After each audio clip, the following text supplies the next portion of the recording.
Back in May, the Board of Regents voted 6-1 to raise tuition rates 28% over the next 2 years. The lone dissent coming from, of course, a student. But are skyrocketing tuition prices a survival response to a much larger problem? Remember, WSU couldn't form their budget until the state legislature in Olympia formed theirs. And when that budget came out, the cuts made to the WSU budget were outstanding, so much so that the president of the university, Elson Floyd, called it, quote, draconian. In other words, the cuts made to this school's budget hundreds of miles away were exceedingly harsh and, truth be told, unnecessary. So here we stand, tuition prices climbing with unmitigated assent, and a state legislature that puts very little thought into the importance of educating its citizens during such trying times. This state, through its utterly nearsighted handling of state funds, is depending not only on the individual, but on the federal government to subsidize its schools. And until Olympia makes educating its citizens a priority, from the youngest of freshmen to the most unlikely of displaced workers, the goal of attaining an education becomes a more and more unreasonable achievement. And don't let anything get in your way. Like, you can do it. There are ways to do it, you know. Don't let that stop you. There are people out there who are willing to give you money, and yes, it is going to be hard, and yes, you are going to have to search for it, and yes, you are going to have to make it work, but you can do it. Like, you can make it work, and just with the systems they have set up today, like, you can find ways to get yourself through. So just keep going. We have Aaron Hahn and Katie Tasche in the studio with us. Aaron, Katie. Hi. Hi.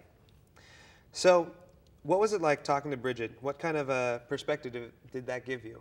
Well, it was really interesting. Bridget and I live in the same house, we're in the same chapter, and I had no idea that she had gone through so much as she had to prepare herself financially in her past, and the kind of things that she was having to do now to prepare herself. It was really eye-opening knowing that someone has a personal story. Everyone has a story to their finances. Do you think this reflects the common experience that students have? In some respect it does. I would say it's a smaller look at what's an issue on a broader scale. There's so many different people going to college now. And with that, they all have different backgrounds, different places they're going, and different challenges they're dealing with. So naturally, they're going to be dealing with their finances through different means and at different times in their lives. And it also seems that with all the things that we experience in college, all of the possibilities of experience, the one thing that we all have in common is somehow we have to pay for all of this. And Isn't that the truth? Exactly, and it really comes down to how we set ourselves up for that experience, and how, when the opportunity arises for us to go to college, how we meet that challenge and go, great, I have this chance to go to school. How am I going to be able to make it happen? Sure. Or planning ahead and being like, I need to make this sacrifice now, so when the time is right, I can go to college and have there not be an issue. Sure. So I guess I want to ask you guys then, what has your experience been with paying for school? Yeah, well, for me, I was really involved in my high school, and I did a lot of activities that I was passionate about. You know, I didn't look so far down the line to see where it'd get me. I was just doing what I liked. And I was blessed in the fact that that set me up for a lot of good opportunities to earn scholarships, and that's how I've been making ends meet. Yeah. I had to serve 4 years in the military. I went to a high school, my graduating class was 18 people, an hour away from the closest McDonald's, I like to tell people. Very rural, very small in resources, and so, being the oldest of 7 kids, I needed to find a way on my own, because I knew my parents weren't going to be able to help me out in any stretch in the high school.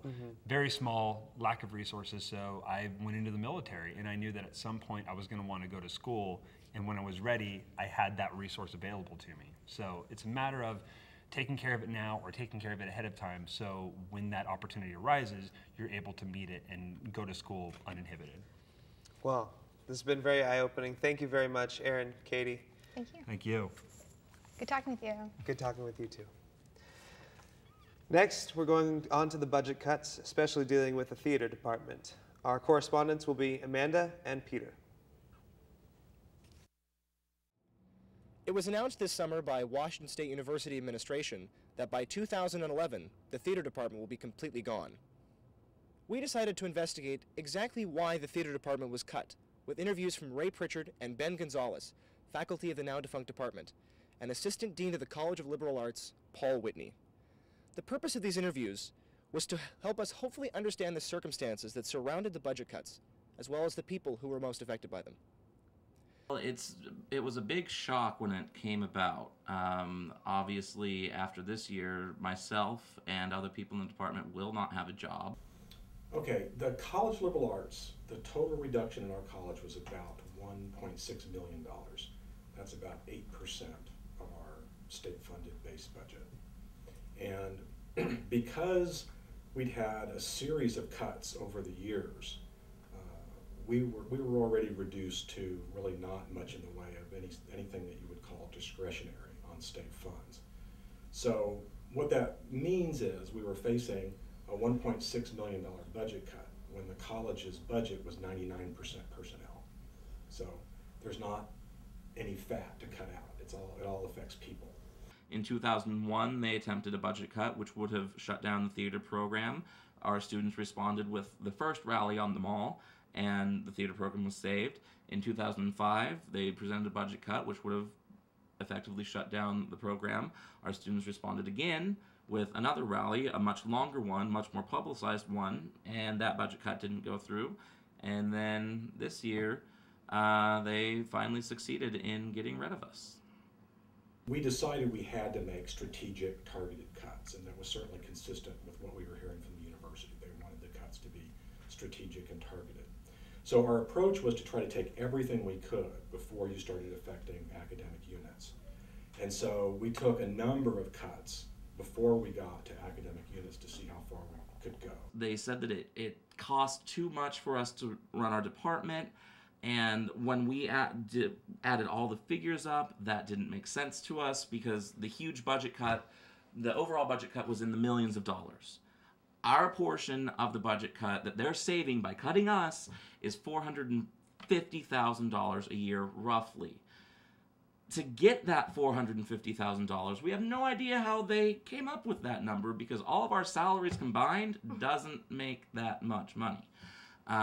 It's a proven fact that our faculty in this department are the most underpaid campus-wide.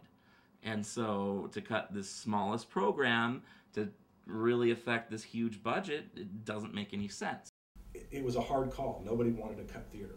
So it was a matter of, do you cut this, or is it even worse to cut this?